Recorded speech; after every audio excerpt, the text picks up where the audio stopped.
My cheating ex demanded the Alexa, so I gave him a reason to regret it. They say revenge is a dish best served cold, but I'm here to tell you that in the 21st century, it's best served digitally, passively aggressively, and with a Wi-Fi connection. This isn't a story about slashed tires or screaming matches in the street. This is the story of how a small, black, cylindrical speaker became the agent of my own beautifully petty, poetic justice. This is the story of how I weaponized Alexa. Let me set the scene for you. It's a Tuesday, not a Monday, which would have been too cliché, a too perfect start to a horror story. It was a Tuesday, which somehow makes it worse. It was a day that was supposed to be normal, a day for errands and routine, but it became the day the floor gave out beneath me. The relationship, like a poorly built IKEA bookshelf, had been wobbling for months. I'd been ignoring the loose screws, the way it listed to one side, the general air of flimsiness. I had filled its shelves with hopes and dreams, ignoring the splinters and the cheap particle board. His name was Mark. We'd been together for 3 years, a lifetime in your mid-20s. We shared a small, overpriced apartment that always smelled faintly of his coffee and my anxiety. We had inside jokes, a shared Netflix queue, and a future I had meticulously blueprinted in my head. The cracks, of course, had been there for a while. The late nights at work that started to feel less like overtime and more like avoidance. The phone he'd started placing screen down on the table, a small black shield against my prying eyes. The way conversations about our weekend plans would dissolve into a vague mumble about maybe just seeing what the guys are doing. I was a master of self-deception, an architect of my own blissful ignorance. I built walls around the suspicious parts of my heart and told myself they were just decorative accents. The collapse came, as it often does, not with a bang, but with a quiet, devastating confession. It was the "we were on a break" speech. That classic, ambiguous piece of relationship legality that gives one person plausible deniability while the other is left drowning in a sea of what-ifs. We weren't on a break. We'd had a fight, a stupid one about whose turn it was to buy toilet paper, and he'd stormed out to get some air. He got more than air. He got comfort from a coworker, a woman named Jessica whose name I'd heard him mention a few times, always in a casual, work context way that now felt like a red flag waving in my face. He didn't just cheat, he rewrote our recent history to justify it. In his version, we were on a break. In my version, I was ugly crying in a McDonald's parking lot, a half-eaten box of McNuggets growing cold on the passenger seat, wondering how the life I thought I was living could be erased so completely. The next few weeks were a blur of cardboard boxes and quiet, seething rage. Moving out of that apartment was like performing an amputation on myself. Every object I packed was a memory, a shard of a life that was no longer mine. The stupid cactus he'd bought me, the oversized sweatshirt I'd stolen from his closet, the collection of mismatched mugs from our various coffee shop dates. Each one went into a box, a tiny coffin for a dead dream. He was surprisingly absent during the process, leaving me to pack up the remnants of our shared existence alone. It was probably for the best. Seeing his face would have been like pouring salt on a wound that was already gushing. On the last day, as I did a final walkthrough, I stood in the empty living room. The only things left were the furniture he claimed was his and the Amazon Echo Dot on the kitchen counter. Its small blue light ring was a silent, unblinking eye. He walked in just as I was staring at it. "You're not taking that, are you?" he asked, his voice casual, as if we were discussing a borrowed lamp. "I paid for that." It was a lie. I knew it, and he knew I knew it. I had bought it with my Prime account during a flash sale. But in that moment, the fight felt too big, too exhausting. The Alexa was a hill I was not willing to die on. It was a symbol of our shared life, a tiny black monument to our collective laziness, our love for shouting out song requests from the couch. Let him have it. Let him have the stupid, lying cylinder. I was done fighting. I was done with all of it. I left it there, a tiny digital ghost in the machine of my past, and walked out the door without looking back, thinking I was closing a chapter. I had no idea I was just turning the page. Time, they say, heals all wounds. Whoever they are, they're a bunch of optimistic liars. Time doesn't heal. It just puts a thick, ugly scar over the wound, a constant reminder of the injury. The first few months after the breakup were a slow, painful crawl through the mud of my own grief. I threw myself into work, into yoga classes I hated, into a new skincare routine that promised to rejuvenate and restore. I was trying to rejuvenate and restore my soul, one overpriced serum at a time. I deleted all the photos of him from my phone, a digital exorcism that took an entire tear-soaked Sunday afternoon. I blocked him on social media, a necessary act of self-preservation. I was building a new life, brick by painful brick, a fortress designed to keep him out. I heard about him, of course. The world is smaller than you think, especially when you share the same friends and social circles. The updates trickled in, carried on the winds of group chats and awkward coffee meetups. He was doing fine. Of course he was. He was thriving. And, as the final, predictable twist of the knife, he was dating Jessica, the coworker, the architect of my McDonald's parking lot breakdown. My friends would tell me gently, as if breaking bad news to a child, that they'd seen them together. "They seem happy," one friend said, her voice laced with pity. I'd smile and say, "That's great, I'm happy for him," while inside, a small green-eyed monster was throwing a violent tantrum. I wasn't happy for him. I was furious. But I was also determined to be the bigger person. I was in my healing era, as the wellness influencers call it. I was meditating, I was journaling, I was drinking green juice that tasted like lawn clippings. I was trying so hard to be zen. One rainy Saturday, about 4 months after I'd moved out, I decided to do some digital decluttering. My email inbox was a disaster zone, a graveyard of forgotten subscriptions, promotional spam, and ancient correspondence. I was on a mission to delete, unsubscribe, and purge. I was sifting through folders, a digital archaeologist digging through my own past, when I stumbled upon it. An old order confirmation from Amazon for an Echo Dot. My eyes scanned the email, and a little light bulb, a tiny mischievous spark, flickered in my brain. The email was linked to my account. And then, another thought, a more dangerous one. What about the Alexa app? My fingers felt clumsy as I opened the app on my phone, an app I hadn't touched since I'd left the apartment. I expected to see an error message, a device not found notification. But I didn't. There it was, a single device listed on my dashboard, Mark's Echo Dot. It was still there, still linked to my account. A digital ghost I had completely forgotten about. He had never logged me out, never disconnected it. In his haste to claim ownership of the stupid speaker, he had left the back door wide open. I stared at the screen, my heart thumping a rhythm that was a mix of shock and something else, something darker, something that felt a lot like power. I could do anything. I could make it play Never Gonna Give You Up on a loop at 3 a.m. I could make it randomly spout whale sounds. I could order 100 pounds of gummy bears to his doorstep. The possibilities were endless, a playground of petty revenge. But a lot of those ideas felt messy. They were temporary annoyances, easily fixed. He could just unplug it. He could factory reset it. I wanted something more subtle, something that would worm its way into his new, perfect life, something that would use his own technology against him. I navigated through the app's settings. My curiosity piqued. I could change the wake word, the volume, the music services, and then I found it, the device settings. And there, at the top, a simple, unassuming text box, device name. It currently said, Mark's Echo Dot. It was so simple, so elegant.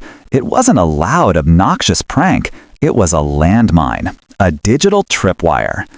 I could change the name to something that would only activate under specific circumstances, something that would plant a seed of doubt, a tiny poisonous seed in the garden of his new relationship. I leaned back in my chair, a slow, deliberate smile spreading across my face. The zen, green juice-drinking woman in her healing era took a back seat, and the slightly unhinged, heartbroken woman who had been crying in a McDonald's parking lot a few months ago slid into the driver's seat, ready to take the wheel. The human brain is a fascinating thing, especially when it's fueled by a cocktail of heartbreak and a thirst for justice. My mind, usually a place for work deadlines and grocery lists, became a war room. I started strategizing, plotting the perfect, non-violent, psychologically devastating crime. I considered my options with the seriousness of a five-star general. The whale sounds idea was tempting, but ultimately juvenile. The rickrolling was a classic, but too easily traceable to internet troll culture.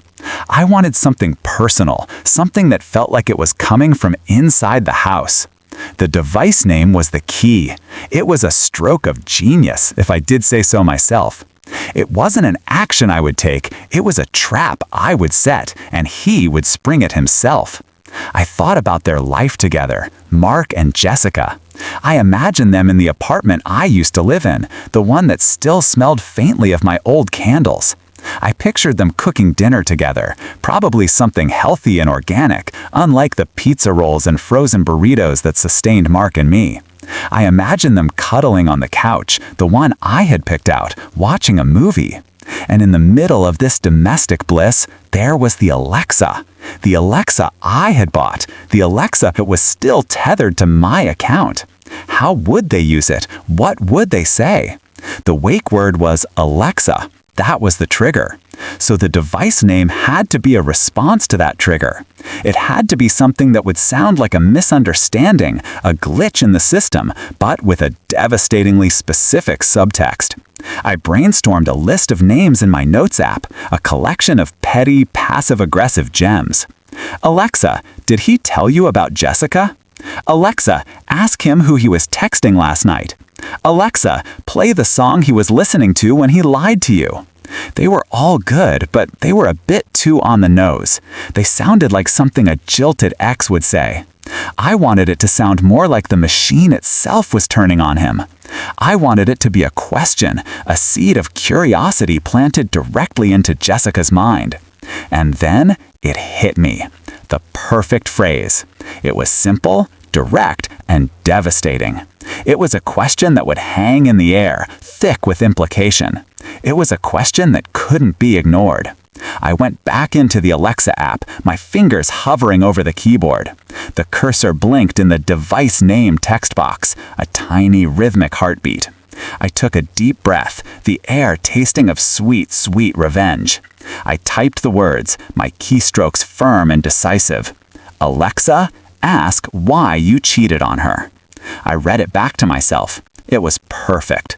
When Jessica would casually say, Alexa, what's the weather? The device, now named Alexa Ask Why You Cheated on Her, would interpret her command. It wouldn't understand Alexa, what's the weather, because its name was now a long, complicated sentence. It would hear the wake word, Alexa, and then get confused by the rest of her sentence. And what would a confused Alexa do? It would offer a clarification. It would say, sorry, I didn't understand. Did you mean? And then it would suggest its own name.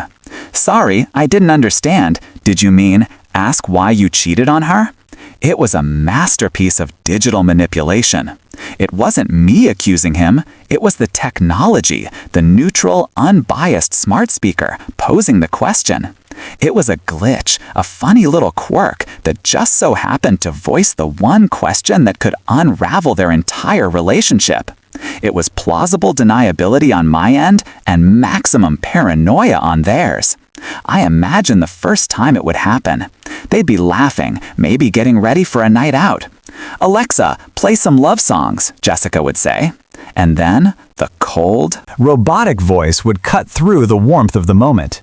Sorry, I didn't understand. Did you mean ask why you cheated on her? The silence that would follow would be deafening. The look on Jessica's face, the panic in Mark's eyes. It was a scene I played out in my head over and over again, a little movie that brought me more joy than I'd felt in months. I hit the save button. The change was instantaneous. On my app, the device name updated. Mark's Echo Dot was gone. In its place was my little poison pill. There was no going back now. The trap was set. I closed the app, a feeling of calm satisfaction washing over me. It was done. I had done my part. Now, all I had to do was wait. I had handed Karma a high-tech weapon, and I was eager to see how she would wield it. I put my phone down, picked up my green juice, and for the first time in a long time, it didn't taste like lawn clippings at all. It tasted like victory. The days that followed my act of digital vandalism were a strange mix of anticipation and normalcy. I'd go to work, attend my yoga classes, drink my green juice, and live my life. But there was a new, secret layer to my existence. It was like I was living in two realities at once. There was the surface-level reality, where I was a strong, independent woman moving on with her life. And then there was the underground reality, where I was a puppet master, waiting for my strings to be pulled. I found myself checking my phone more often, not for texts or calls, but just looking, wondering, had it happened yet? Had the little digital time bomb I'd planted gone off? I resisted the urge to check the Alexa app's activity log. That felt like crossing a line, like peeking behind the curtain before the show was over. The beauty of my plan was its passivity. I didn't need to do anything else. The device was now a self-contained drama generator. I wanted to experience the fallout secondhand, to let the story unfold without my direct interference. It was a test of patience, a lesson in letting go. I had set the dominoes in place. Now I had to wait for them to fall. A week passed, then two. I started to wonder if maybe it hadn't worked. Maybe Jessica never used the Alexa. Maybe, in a rare moment of intelligence, had finally figured out how to factory reset the thing and disconnect it from my account. The thought was deflating. My brilliant, subtle plan might have been a complete dud. I tried to push it out of my mind, to focus on my own healing. The zen, green juice drinking woman made a comeback, reminding me that my happiness shouldn't depend on the chaos in someone else's life.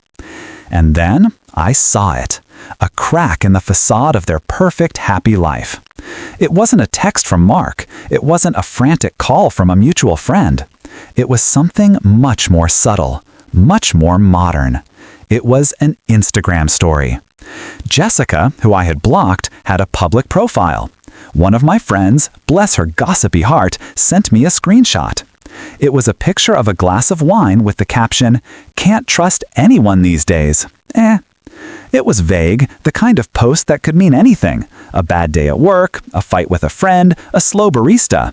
But to me, in the context of my secret mission, it was a signal flare. It was the first sign of smoke. A few days later, another piece of the puzzle fell into place. Another screenshot from another friend. This time, it was a cryptic tweet from Jessica. Is it crazy to think technology is trying to tell you something? Again, it was deniable. It was the kind of thing people post all the time.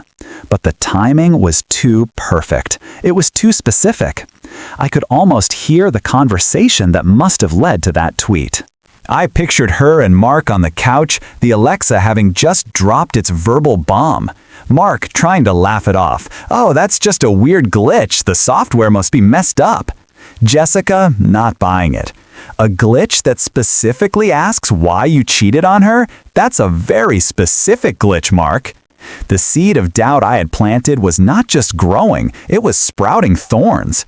I started to feel a strange mix of emotions. There was the thrill of success, the satisfaction of knowing my plan was working, but there was also a flicker of something else, something that felt a little bit like guilt. I was actively, if passively, causing pain to another person.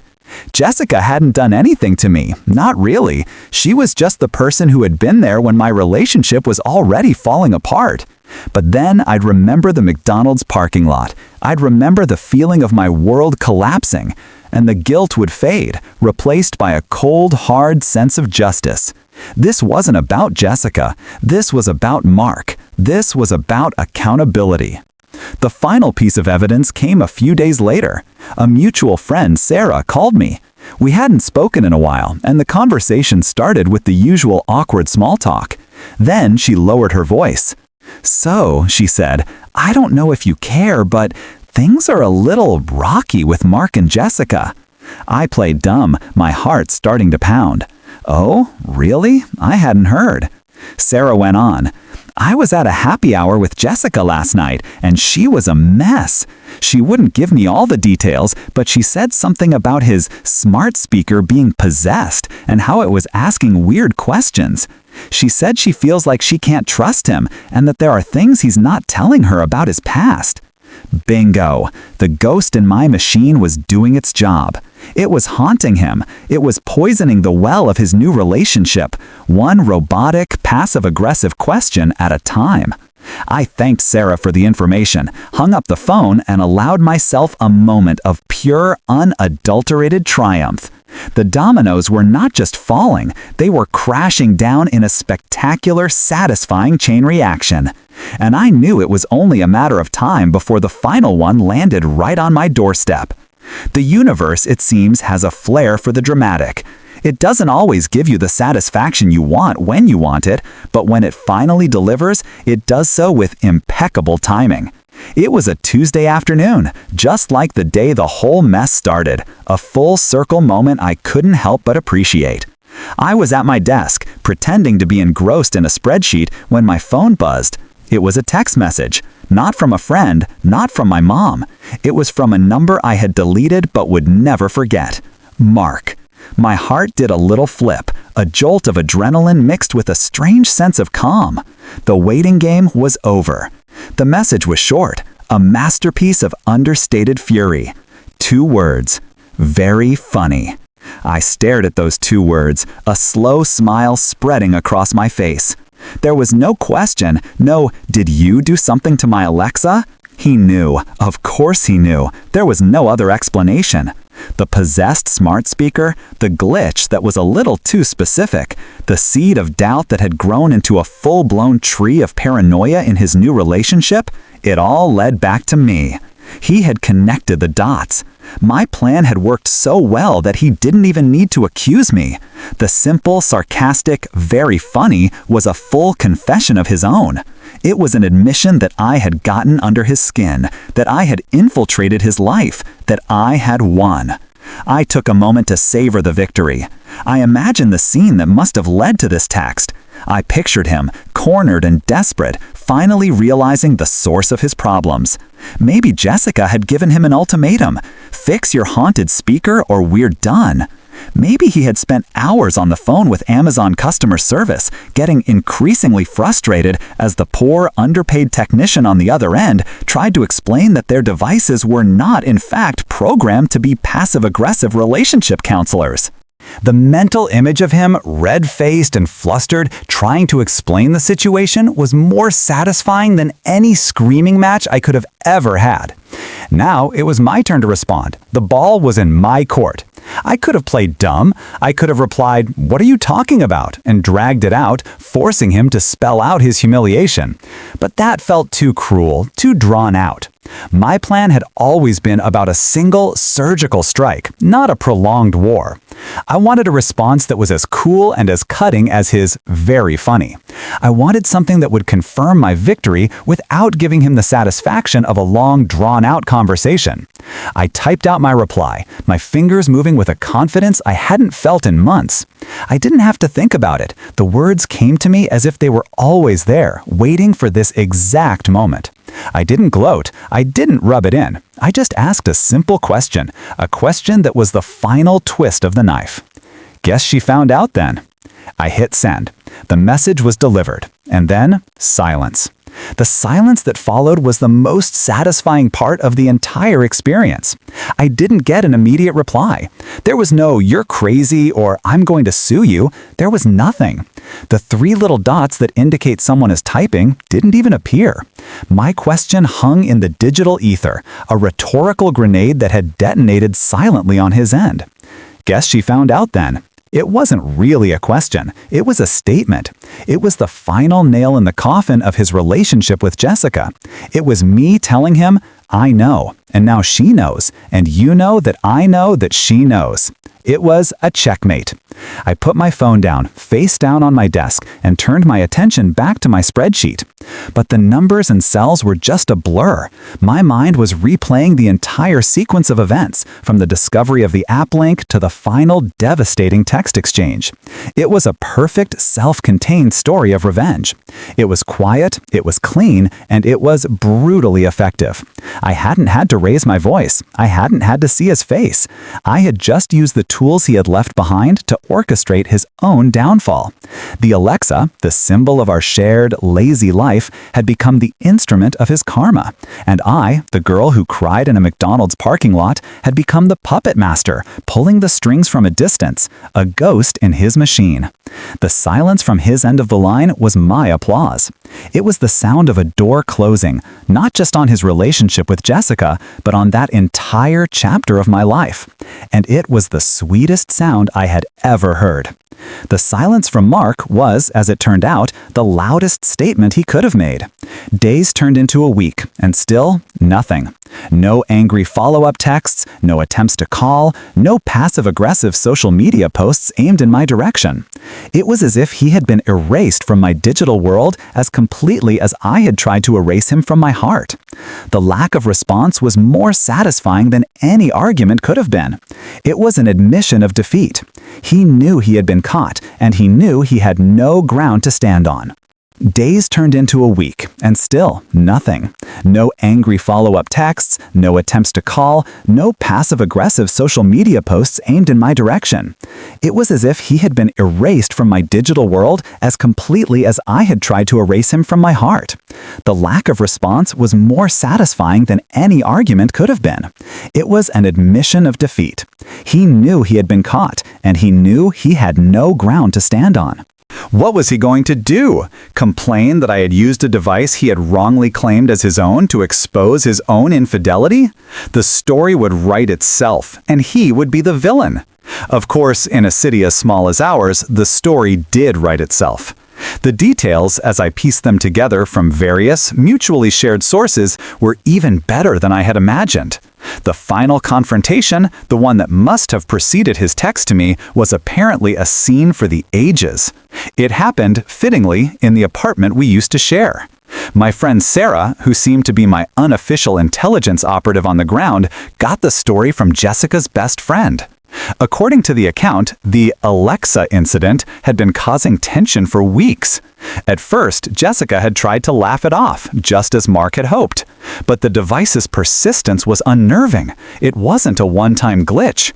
It happened every time she tried to use it. Alexa, set a timer for 10 minutes. Sorry, I didn't understand.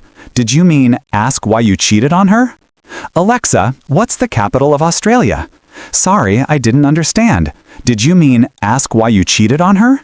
The constant, robotic reminder of a past transgression, a past he had likely downplayed or omitted entirely, was a form of psychological torture. It was a Chinese water torture of doubt. The breaking point came, apparently, during a dinner party they were hosting for a few of Jessica's friends. They were trying to be the perfect couple, the picture of domestic bliss. Jessica was in the kitchen, preparing a charcuterie board, and she called out, "Alexa, play some dinner music." And the Alexa, in its calm, robotic voice, responded for all to hear, "Sorry, I didn't understand. Did you mean ask why you cheated on her?" The room went silent. Jessica's friends exchanged awkward glances. Jessica, mortified, turned to Mark, her face a mask of fury and embarrassment. "Fix it," she hissed. "Now!" Mark, flustered, started fumbling with his phone, trying to disconnect the device, but it was too late. The question was out there, hanging in the air, seasoned with brie and Cabernet. One of Jessica's friends, a notoriously bold woman, asked, "Cheated on who?" And that was the moment the dam broke. The facade of their perfect relationship crumbled. The dinner party ended early, and the real conversation began.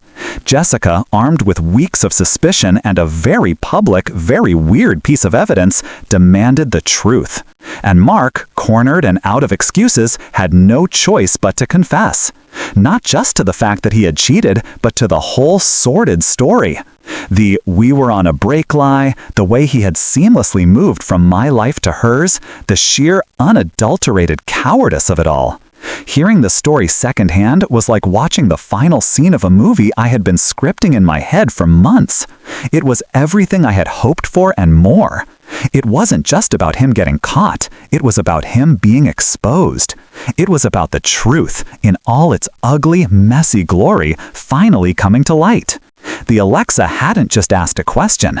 It had opened a door to a conversation that should have happened months ago. It had forced a level of accountability that he had managed to evade. A few days after I got the final confirmation from Sarah, I did something I had been meaning to do for a while. I opened the Alexa app one last time. I navigated to the device settings, and there it was, still bearing my vengeful name. "Alexa, ask why you cheated on her." I selected the option to deregister device. A confirmation pop-up appeared. "Are you sure you want to remove this device from your account?" I was sure. I hit confirm. The device disappeared from my dashboard. The ghost in the machine was officially laid to rest. My connection to that part of my life was severed, once and for all. The revenge was complete. The karma had been delivered. And as I closed the app, I felt a sense of peace settle over me, a feeling that was deeper and more profound than any fleeting satisfaction.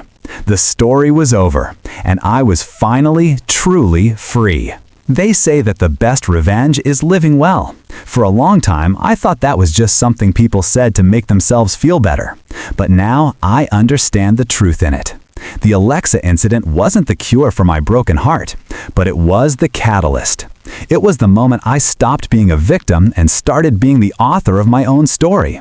It was the moment I reclaimed my power, not in a loud, dramatic way, but in a quiet, digital, and deeply satisfying way.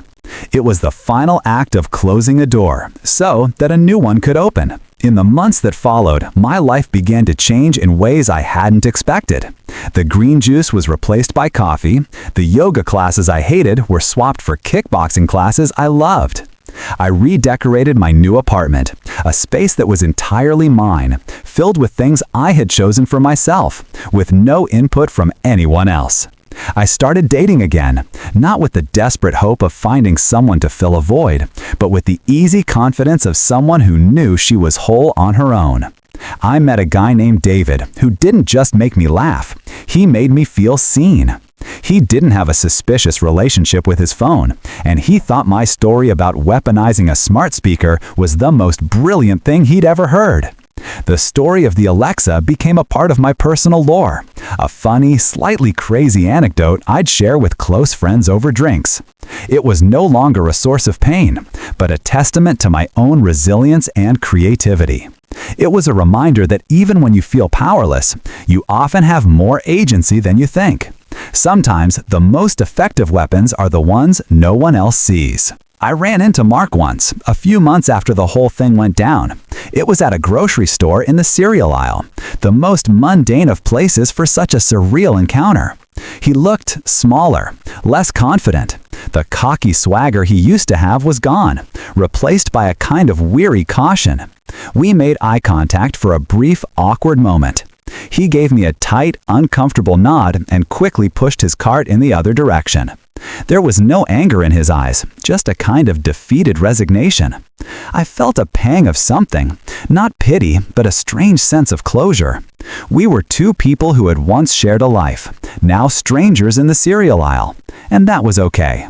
More than okay, it was perfect. As I walked away, a song started playing in my head. It was a catchy, upbeat pop anthem with a message of poetic justice. I smiled to myself, pulling out my phone. I opened my music app and scrolled through my playlists. I had a new one now. It was filled with songs about strength, about moving on, about dancing in the rain of your own tears. It was the soundtrack to my new life. I found the song I was looking for, the one that had been stuck in my head. I hit play, the music filling my ears as I pushed my cart toward the checkout line. The lyrics were a perfect final punctuation mark on the entire saga. It was a song about karma, about getting what you give, about the universe having a funny way of balancing the scales. I thought about the Alexa sitting in a box somewhere, or maybe, just maybe, finding its way into a new home, ready to dispense wisdom or weather updates, or, if the new owners were lucky, a little bit of digital justice. I paid for my groceries and walked out into the sunshine, the music playing in my ears, a smile on my face. The past was behind me, the future was bright, and my new playlist was fire. Alexa, play Karma by Taylor Swift.